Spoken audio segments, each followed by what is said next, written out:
వాటలో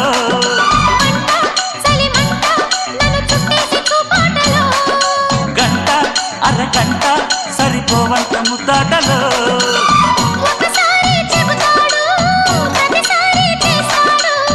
అంటూనే చీపాడు అందంతో రాపాడు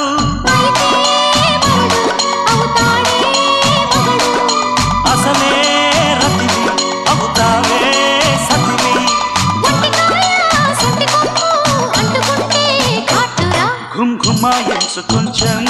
లవ్లగాయించు లంచం మన్మధించింది మంత్రం మంచం